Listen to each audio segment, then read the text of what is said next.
ପିଲାମାନେ ଭଲ ଅଛ? ଦେଖ ତମ ପାଇଁ ଆଉ ଗୋଟେ ନୂଆ ୱାର୍କସିଟ୍ ଆଣିଛି ଓଡ଼ିଆରେ ଭାଷା ଜ୍ଞାନର କରିବ ହେଲା। ଦେଖ ପିଲାମାନେ ପ୍ରଥମେ କ'ଣ ଦେଇଛି? ଶୂନ୍ୟ ସ୍ଥାନ ପୂରଣ କର। ଦେଖ ଏପଟେ ଗୋଟେ ପଦ ଲେଖା ହେଇଯାଇଛି ନା, କ'ଣ ଲେଖା ହେଇଛି କହିଲ? ଅରଟ। କ'ଣ ଲେଖା ହେଇଛି? ଅରଟ। ଏଠି ଦେଖ ଅ ଲେଖା ହେଇଛି, ଟ ଲେଖା ହେଇଛି, ମଝିରେ ଗୋଟେ ଶୂନ୍ୟ ସ୍ଥାନ ଦିଆହେଇଛି।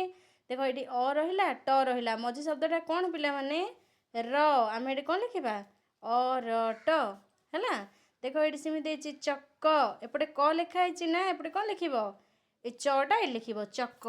କରିପାରିବ ଏଭଳିଆ? ପୁଣି ଆଉ ଗୋଟେ ଦେଲା ଦେଖ ଶୂନ୍ୟ ସ୍ଥାନ ପୂରଣ କର।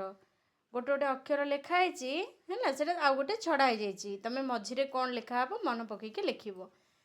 ଆ ଏଠି କ'ଣ ରହିବ? ଏଠି ଦୀର୍ଘ ଇ ରହିଲା, ଏଠି କ'ଣ ରହିବ କହିଲ? ହର୍ଷ ଇ। ସେମିତି ଏ ଏଠି କ'ଣ ହବ? ଐ, ତାପରେ ଓ।